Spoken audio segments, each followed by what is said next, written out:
وعلیکم السلام ورحمۃ اللہ وبرکاتہ۔ جی بھائی،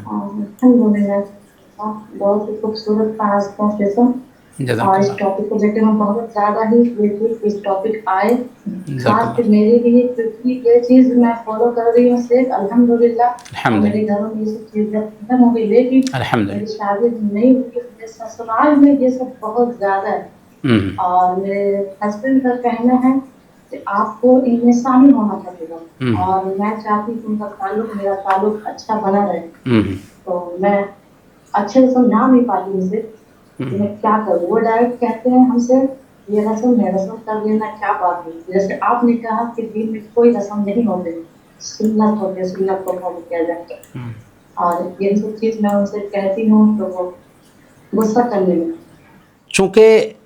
یہاں پر مسئلہ ہے ازدواجی زندگی کا اور شریعت پر عمل کرنے کا، تو یہ بات تو نوٹ کر کے رکھیں کہ لا طاعت لمخلوق فی معصیت الخالق، کہ اللہ کی نافرمانی میں کسی مخلوق کی اطاعت جائز نہیں ہے۔ اگر کوئی دوسرا ہوتا تو نارمل انداز میں بیان کر سکتے تھے، لیکن گھر کا مسئلہ ہے، شوہر کو راضی کرنے کا مسئلہ ہے، تو آپ یہ تو نہیں کر سکتی کہ شوہر جو کہتا ہے وہ کریں۔ آپ کے لیے اس بات کی گنجائش نہیں نکلتی ہے کہ شوہر جیسے بولتا ہے ویسے کریں، لیکن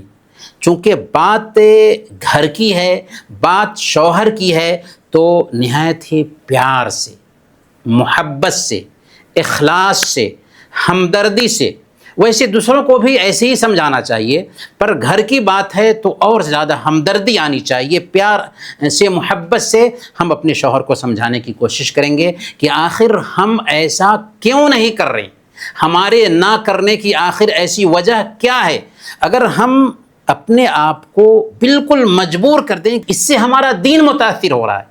اگر اس کے لیے کوئی گنجائش تھی تو ٹھیک ہے، لیکن گنجائش بالکل نہیں نکل رہی، اس لیے ہم نہیں کر رہے ہیں۔ تو اگر آپ اپنے آپ کو ان کے سامنے میں بالکل ہی نرم کر کے پیش کریں گے اور بتائیں گے کہ یہاں پر ہمارا دین متاثر ہو رہا ہے، یہ نارمل بات نہیں ہے۔ اسی لیے ہم نے جو باتیں آج ذکر کی ہیں دیوبندی مکتب فکر سے، بریلوی مکتب فکر سے، اور اہل حدیثوں کے ہاں تو نارمل سی بات ہے کہ بدعات کے لیے کوئی جگہ ہے ہی نہیں، تو یہ جو مکاتب فکر کی رائے رکھی ہے اسی کے لیے، تاکہ لوگوں کو سمجھایا جا سکے کہ بھئی یہ روایت ہے، اس کا دین سے کوئی تعلق سرے سے ہے ہی نہیں، اس لیے ان چیزوں کو سماج سے ہٹاؤ، ختم کرو۔ تو جب فیملی والی بات آتی ہے نا، تو میں یہ نہیں کہوں گا کہ آپ کو کہ جیسے وہ کہتے ہیں ویسے کر لیجئے، اور نہ ہی سختی سے معاملہ کرنا ہے، بلکہ اس معاملے کو بہت ہی نزاکت کے ساتھ، نرمی سے برتنے کی ضرورت ہے۔ اگر کبھی کبھار ایسا ہو گیا تو بہانہ بنا کر کے وہاں سے ہم نکل جائیں، اور بعد میں ان کو سمجھائیں کہ آخر کیوں ہم نے یہ کام نہیں کیا، تو اس طریقے سے ہم بچ بھی سکتے ہیں اور رشتہ بھی خراب نہیں ہوگا۔